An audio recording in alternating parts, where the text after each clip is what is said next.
What's good, family? It's your boy Fonzie Neutral representing for BattleOnline.com, representing for the Battle Experience with special guest Floss Angeles, aka Floss Mode. And one of the things the hip hop world, and I guess a lot of the black world is talking about is Freaknik.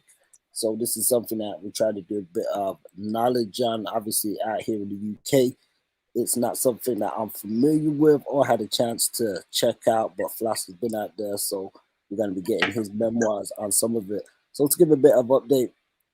Freaknik, an annual spring break festival in Atlanta, Georgia, primarily attended by students from HBCUs, began in 1983 as a small picnic, and then it went on to continue over the years, going through some changes, growing from just a street party to a big concept festival of artists and all sorts. Recently, we've heard about a documentary being produced for Hulu, which has a lot of people talking about this event.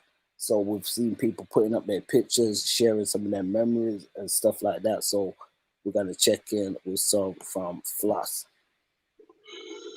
First of all, shout out, what your name is, shout out what it is, shout out, Red, hey, buddy, hey, town. Now we talking about something I definitely know about. The points I'm gonna hit about Atlanta, the A-Town, I moved there in 1996. Actually, I moved there in 1996. And the reason why I knew it because when I got to Atlanta and I looked at the TV, whatever video shit it was that was playing rap videos, I seen Tupac To Live and Die in LA. You know what I'm saying? Being in Atlanta. Big up to my peoples that had me come out there. You know, how I experienced Atlanta was my homegirl brought one of her homegirls out to LA. You know what I mean? And we ran it up and it was bomb. It was, you know what I mean? And so homegirl basically was like, you know, what the fuck is you doing out there? What is you doing in LA? And it was bad in LA at this time. You know what I'm saying? It was hella bad in LA. And so she was like, you ain't doing nothing out there. I just did the Law House Experience shit. She was like, why don't you come to Atlanta? I was like, Atlanta? The fuck is in Atlanta? Only time we heard about Atlanta was from Boys in the Hood at the end. You know what I'm saying? When they was like, oh, girl went to Atlanta, went to Spelman and shit, or Clark, or one of them. You know what I mean? And so I thought about it, and I looked around. I was in South Central LA, and I was like, she right. Like, what the fuck am I doing? So I went, and my money was funny and change was strange at the time. And so I took the Greyhound to Atlanta. And I never forget the words that she had told me. She was like, when you pull up in Atlanta, she was like, I want you to look to your right. And when you look to your right from the Greyhound bus station, she was like, we're going to be right there. And sure enough, they were standing right there. And she was like, and when you see us, she's like, and look to your left. And when you look to your left, Magic City is right there. It's right by the Greyhound bus station. And so, you know, from there, you know, when I say, man, you know, not going to be long-winded, but to talk about the A-Town, it was something different. When I first went to the A-Town, it was way different. All the girls here was like Mark Simpson. You know what I mean? They took me to a place called Coney Islands. OG Pops was there. Pops, they used to own Coney Islands. And it was different than the Atlanta is now. I feel like the era when we was there is the reason that set the tone for what Atlanta is now. You know what I mean? Really, Atlanta, big up to the A-Town, the people who live in Atlanta, that's from Atlanta, big up to them. But a lot, it's hard to find people sometimes from Atlanta unless you live in there. You know what I mean? Atlanta is made of all cities and states all into one city and state. You know what I mean? So Atlanta was so bomb. The chicken wings, the fries, the Magic Cities, the Montrez, the Blue Flame, and you know it was just popping at that time. Fonz, it was popping.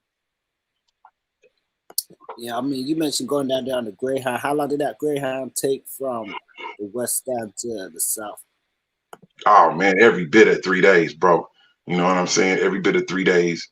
It was an experience, even just being on the Greyhound, going to the shit, you know. But I seen Atlanta evolve because you can only be there for so long. Because after a while, it starts getting too turned up. and then you get your mind off track on what you're really supposed to be doing out there. There's so much partying going up, and the women and man, ridiculous. But I mean, you mentioned the party, and one of the huge things we're hearing a lot about right now, as aforementioned, is Freaknik. We've seen people saying, that their aunties is about to be exposed for some of the stuff that they was doing, or their uncles. Like, you got people putting the old pictures going, like going all the way up.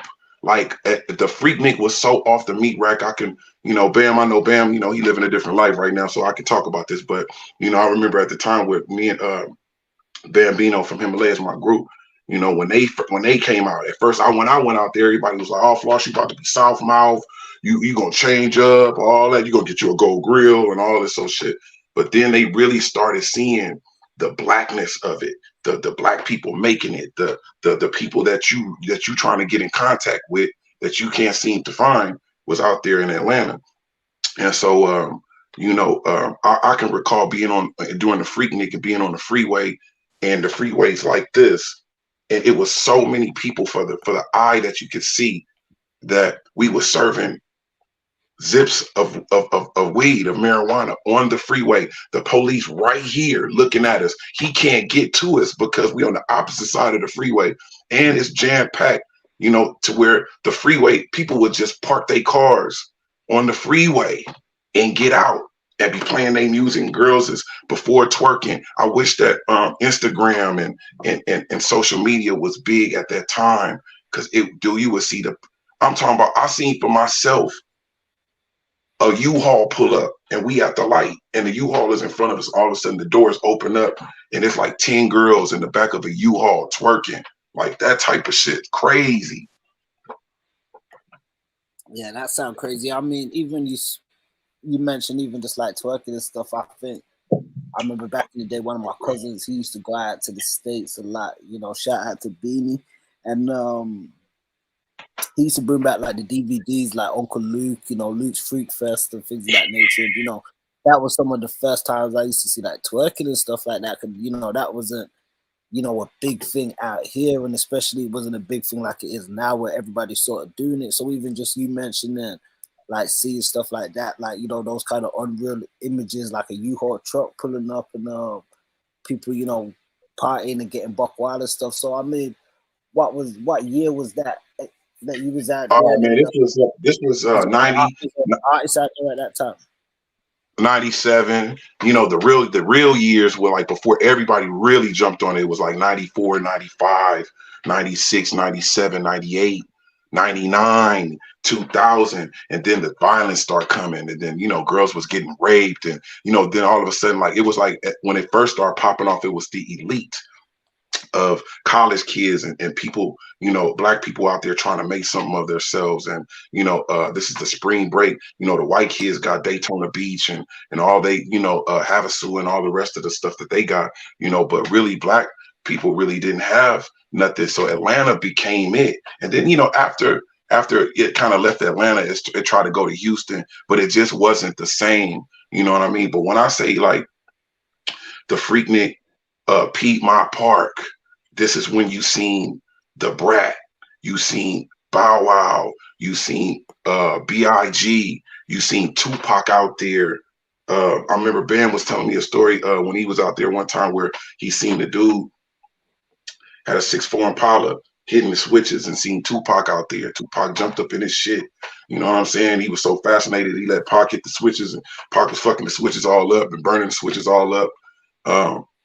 It was just at a time where everybody was about hip hop. Hip hop was so strong, like, you know what I'm saying? Like, before it hit the masses and before it hit, commercial status and all that, this when it was grind time. And this is when your lyrics had to be, it had to be that. If you wasn't that, don't even say nothing. You know what I mean? And originality was about, that's what it was all about. Original, having your own shit, being the tightest. You know what I mean? And so being in Atlanta, doing a Freaknik, it brought like, New York is right up top from Atlanta. You know what I mean? You go through North Carolina, South Carolina, you know what I mean, and then Baltimore, and then you right there in New York. So all the niggas from the New York niggas would come down, you know what I'm saying, and then all the Detroit was deep, Oakland was deep, you know what I mean, if from everywhere, and I even bring it all the way there. This for my real Atlanta people that was out there at that time. A week before the Freaknik, they would have the Cali picnic at Washington Park in Atlanta, to where we would have our own. If you was from Cali, from Sacramento, the Bay, LA, Dago, no matter what part of Cali you was from, we would have our own Freaknik where niggas was had khaki suits on, all stars. Niggas had 6 foreign pilots, and in an LA fashion, you know what I'm saying? In LA fashion, it would end up when it was over, niggas shooting and all that, you know what I mean? But it was like being in LA, but being in Atlanta at the same time. And then the Freaknik would come, you know what I mean? Lenox Mall, the girls would be inside the mall, going up and down the escalator, twerking contests, all the strip clubs, Pink Pony, Club Nicky's. I'm talking about before they called the street metropolitan. I'm talking about Stewart Avenue, that type of shit. I'm talking about when Too Short and Eric Sermon had they had a rim shop on Peachtree that everybody, if you was rapping and if you was dope and you was about that, you was at this rim shop. Pac used to be there. Everybody, Keith Murray, the list goes on, man. And if you from that era and you was from there and you hear what I'm talking about, you know I'm telling the truth. You know, Club SOs, Velvet Room, Kaya before it was Visions, Prime Time. I didn't even know that Deion Sanders even owned Prime Time, like a dummy, but he owned Prime Time. Oh man, the club, the list goes on and on. At the Atrium, Stone Mountain, man, the list goes on, bro. I can go on and on about this shit. We ain't even touched the surface yet. Yeah, no, it sounds like there's definitely a lot of lit parties and stuff out there. I mean, would you say it was one of the illest places you've ever been to party at? It was the illest shit I ever seen of black people together, having a good time, nobody tripping. These are the years when nobody was really tripping. Everybody was getting money. You'll see everybody out from when I first went to Atlanta. The only people that was out was this group called Ghetto Mafia, Slanging Billows. You know what I mean? This is the only people that was really out on my mama. T.I. was just coming out. Outkast was out. Pastor Troy. Oh man. I put my hand up on your hip. All that. Man. Shadi. Well, this is when DC from Tag Team. Whoop, there it is. He was the DJ at Magic City. You know what I'm saying? That type of shit. He was the DJ for a long time at Magic City. All my ATL people, all my A-Town people, you know what I mean? If you 45 and up, you know what the fuck I'm talking about. Let me see. Man, it's this. We'll keep going down the line. Some other shit will come to me. No doubt. Well, I mean, you know, speaking of Atlanta, you know, obviously, as you said, it was a good spot for, you know, a lot of black people and stuff to come together. We recently saw even trending on social media. It was a white coach from, I believe it was Georgia, and he was talking about, you know, Atlanta, and he was like, "Oh, blacks can have Atlanta." Like everywhere you look at here, it's black, and you know, you've always heard people just speak about Atlanta, I guess, over the years to say that it's like a very black place. If to be, I know that ain't exactly politically correct, but just in terms of the community and stuff like that. So, you know, you mentioned it going back there to the 80s. Has it always been that way? Or have you seen it sort of grow that way over the years? First of all, Atlanta has always been somewhat black, but he's talking about the explosion of black people just turning one city. You got to realize Atlanta is a Georgia is a state, but Atlanta is a city. So you got to realize the whole city of other people from other cities and states are there in Atlanta. Even though, you know, when I went there, it was cheap, the rent was cheaper and all that. But we always, you know, we always knew that racism and the Klan and you know, people with their bigot ass ways was not too far from Atlanta. They just stopped hanging black people in Atlanta in the early 80s out there.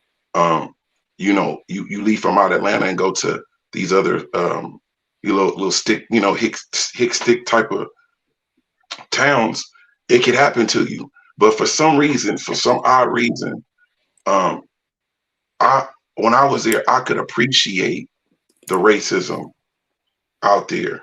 You go to Circle K, Billy Bob pull up to Circle K. I don't like you, nigger. I ain't care for you either, Peckerwood. Y'all get y'all stuff. Everybody go their separate way. He got his AR in the back of the truck. You got your pistol in the back of your car. You know what I'm saying? I kind of appreciated that racism compared to being from LA, where you looking for a parking spot. Like, can I get that spot right there? And she's like, hey, no problem, go ahead. And then you go and go get it, and she called on you, darky in my spot. You know what I'm saying? It's like you can, for some odd reason, you can appreciate the racism. But as far as Atlanta being black, yeah, it's all black. You know what I'm saying? It's been all black for quite some time now. So I don't understand what the problem is. But back to the Freaknik, it was actually the city of Atlanta let the Freaknik go on because they made a lot of money. They made a lot of paper during the Freaknik, but at the same time, that came with, you know, a bunch of crime and rapes and you know, shootings and gang shit, and you know, and so then they had to shut it down for a while. Yeah, no, it's we did hear that there was documented some difficulties and obviously some obstructions and stuff going around with it. I believe, did they stop it for a while and then it started back up again? But yeah, it's like they couldn't do nothing about people just showing up around the same time that Freaknik was going on. But what I saw at the time that we was there during the epicenter of all this shit, man, it was epic. It was nothing like the 97, 94, 95, 96, 97, 98, you know, Freaknik. You know what I mean? I'm talking about, dude, some of the finest women that you ever seen in your whole entire life coming there to get loose. You know what I'm saying? It was crazy. I'm talking about, you ain't never seen. It was like more ass than a racetrack. You know what I mean? It was just ridiculous. Atlanta already was like 25 women to each man when I lived there. You know what I mean? So just imagine during Freaknik, and all the strip clubs go up during Freaknik. Women make all their most money. You know, I'll name names like it was a fine woman, man, a fine ass stripper that used to be in Magic City named T-Licious. It was a girl named Morgan, light-skinned Morgan, that worked in Magic City. It was Kitty. It was man, it was so many. It was just ridiculous. It was real stars, and girls was really getting their money at that time out there. You know what I mean? Like, for real, getting money, for real. Yeah, no, it definitely sound like an experience. And I mean, in terms of this documentary, you're not worried that you're gonna pop up in any footage on there? Man, you know, you gotta realize this shit was a long time ago, and social media wasn't what it was of today then. You know, I'll put it to you like this. I got some people who got pictures of all that when we were out there. We was out there staying at the Red Roof Inn. I forget it was off the, I think the 78 or the 85. I think it was off the 85 or the 285. And you know, just being in Atlanta at those times, the club Casino, man, I mean, it's hard to think of it all, to put it all in perspective all at one time. But it was something that was definitely epic. For real, for real. Everybody's squad, everybody's clique, everybody's crew, the Nas's, the Jay-Z's, if you was in hip hop and you was on that, you was on hip hop, yeah, you was out there in Atlanta, and it was all the way live, all the way, like off the meat rack, like turned all the way up, and the knobs broke off, like popping. And we're definitely looking forward to seeing how the documentary series comes together. And you know, we've seen like different pictures and footage shared on social media, including like some stuff with some rappers. We see like a picture with Kanye there, and you know, people are saying, you know, sharing the stuff with the artists and stuff there. So it's definitely looking forward to see how this one develops. I mean, you know, you started off, I guess, speaking on some of your time in Atlanta, and I guess you want to wind down just on some more Atlanta experiences. Like I talk about the BMF. It's like chapters of Atlanta. I could talk about the BMF shit where we was at Visions and Big Meech was out, pulled up in the Maybach, then payback in the Maybach, then with the long rabbit coat, full length rabbit coat, and Nelly was up in there. And Nelly and Meech was standing on one side of the club. Nelly standing on the other side of the club, VIP, going back and forth. Niggas was throwing money to the girls. Girls was out there twerking. They had an apple bottom contest. Shout out to the homeboy Blue Da Vinci. He was there. It was I think it was the night that Juvenile performed. Juvenile performed the first time with Soulja Slim. Was that Make It Twerk for Me? What was this with the slow motion? He had unveiled slow motion there at the club. He had did the Know Your Clap. He didn't know your clap. He had did that night. It's epic nights, man. We would leave that club and go to the Velvet Room across the street. You know what I mean? BMF niggas, Big Meech, Blue Da Vinci, J-Bo. That's who I remember seeing. J-Bo, Baby Blue, real BMF shit. You know what I mean? Going to their club when I first met them. Like at the circus, they have the Circus of the Stars where the people be flipping in the air and catching their hands and all this shit. They had that going on at their party. Bitches was naked, butt asshole naked with BMF body paint. You know what I mean? I seen Busta Rhymes there. I seen Fabulous. I seen The Brat. I seen, you know what I mean? I met Blue Da Vinci that night. On my mama, my homies was telling me about them. Two niggas pulled up Lamborghinis. We got in the club, so we didn't get searched. On my mama, I had a Uzi on me. My homies was telling me about BMF so much, I ain't never heard of them. I'm like, well, I had a Uzi on me. The homegirl gave me a hug and was like, Floss, you out here bugging. But once I got to meet Blue Da Vinci and all them at BMF, they was Gucci. I then went to the BMF weekend out there in Miami. Real niggas know what this shit is, man. I ain't gonna go on into it, but real niggas know what I'm talking about. Yeah, no doubt. So definitely sounds like a wild time, you know. Can you foresee, I guess, that time coming back in hip hop, or do you think it's still the same now? Hell no, they couldn't. Man, I remember going to the compound in Atlanta, and so, you know, I don't drink. I smoke weed. I don't really drink. So I know I wasn't drunk when I seen this. When I walked in, first of all, we couldn't even get into the compound. It was so off the meat rack. Police out there. They ain't no the security guards. This is Diddy and I think Diddy and Gucci Man weekend, or it was a Meech's birthday party or whatever. It was something. And when we walked up in there, I seen lions in a cage pacing back and forth, and niggas giving feeding giraffes. You know, the compound is a club that has 4 compounds on the premises, and in each compound it has 400 people in each compound. So you can leave out of this compound and go in that one, and there's 400 other people that's in that compound that you ain't never seen. So it was something like, you know, like I said, the real motherfuckers that's in Atlanta that was around my age, that was out there, that seen that, they know just what I'm talking about. And we couldn't even get into the club. How we got into the club, they wouldn't let Greg Street up in there. It was Ryan Kemp, one of them. They wouldn't let somebody that they were supposed to let up in there, and they didn't let them in there. And T.I. came up from beside of us and was like, "Hey, what's going on, folk? Y'all standing outside? Man, come on, man. Come in with the king." And we walked up in there, and that's how we got up in there. Atlanta's off the meat, right, G? So big up to that nigga T.I. too. Big up to Tip. Yeah, no doubt, man. I mean, I don't know if I'm gonna get to experience that out there, but it definitely sounds like a lit one. There's gonna be one in 2023. I don't know, man. What I've been seeing for the last like 10 years is a bunch of mop heads. That's what I call them, mop heads, the niggas with the dreads that's going and shooting and causing a lot of disruption. A lot of gang stuff is going on in Atlanta. That's what people don't know about Atlanta. You go out to Atlanta and go get your whole Kool-Aid pack slit, messing around. There's some real gangsters out there.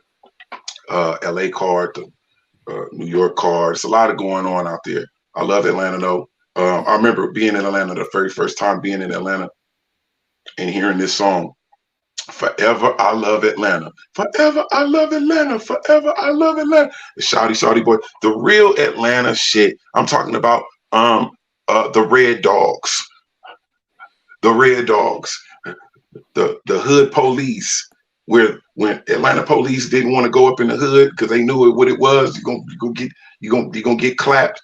They would send the Red Dogs, like maybe a squad of like 30 or 20, 15, 20 dressed in black fatigues with the mask on. You don't even see what they looking like.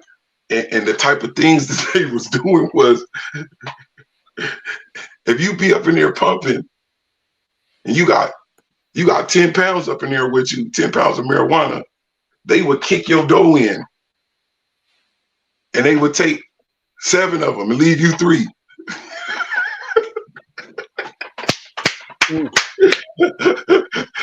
That's the hood police. And you ain't gonna do nothing about it. If you had 10 pounds, they'll come up in there and take 7 of your pounds and leave you 2 or 3 of them. You feel me? So yeah. I talk about the real at the Mechanicsville, Zone 3, man, the shoddy.